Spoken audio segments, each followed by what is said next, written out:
ଜଗନ୍ନାଥ। ଆଜି ଆସନ୍ତୁ ଜାଣିବା କର୍କଟ ରାଶି ବିଷୟରେ। କର୍କଟ ରାଶିର ବର୍ଣ୍ଣ ପାଟଳ ବର୍ଣ୍ଣ।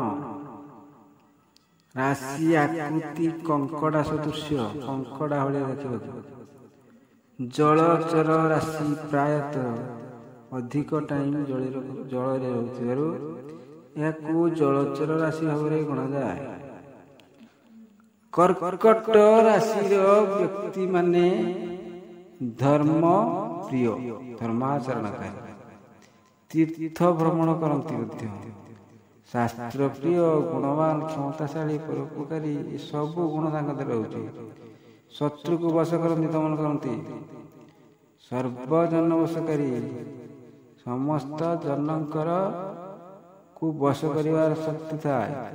ବହୁ କଳ୍ପନା ସୃଷ୍ଟିକାରୀ, ବିଭିନ୍ନ କଳ୍ପନା ଦେଖନ୍ତି ଏବଂ ଗୁରୁଜନ ସାଧୁଜନରେ ଭକ୍ତି, ଉଦାରଚେତା, କଳା ବିଦ୍ୟା ପ୍ରିୟ ମଧ୍ୟ।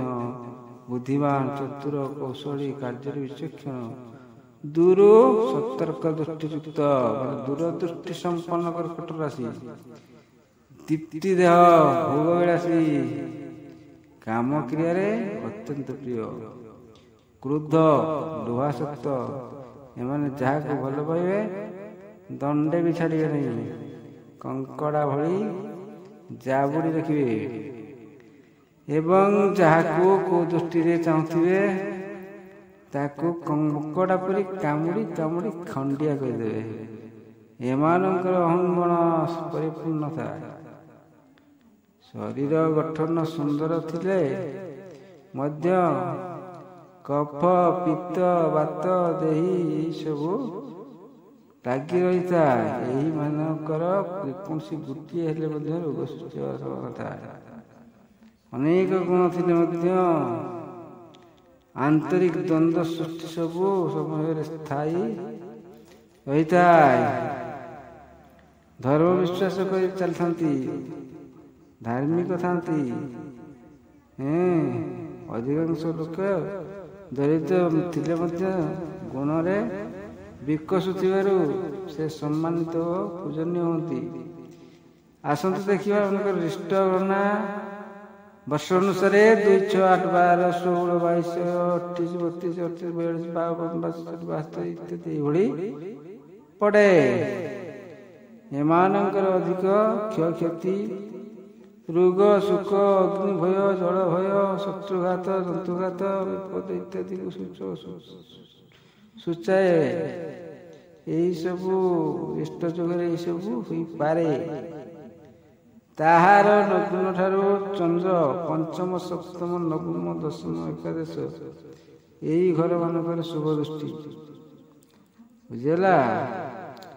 ଲଗ୍ନ ଠାରୁ ଚନ୍ଦ୍ର ଏହି ସ୍ଥାନରେ ଶୁଭ ଦୃଷ୍ଟି ଦେଉଥିଲେ ମଧ୍ୟ ମନୁଷ୍ୟ ଦୀର୍ଘାୟୁ ହେଲେ ମଧ୍ୟ 81 ବର୍ଷ ବା 92 ବର୍ଷରେ, 81 ରୁ 92 ବର୍ଷ ମଧ୍ୟରେ ବିୟୋଗ ଯୁଗ ଘଟିପାରେ। ମାଘ ଶୁକ୍ଳ ଗୋଟେ ଧର୍ମ ମାସ, ଶୁକ୍ରବାର କିମ୍ବା 8 ଘଟିକା ଏମିତି ଗୋଟିଏ ଶୁଭ ମୁହୂର୍ତ୍ତରେ ଘଟିପାରେ।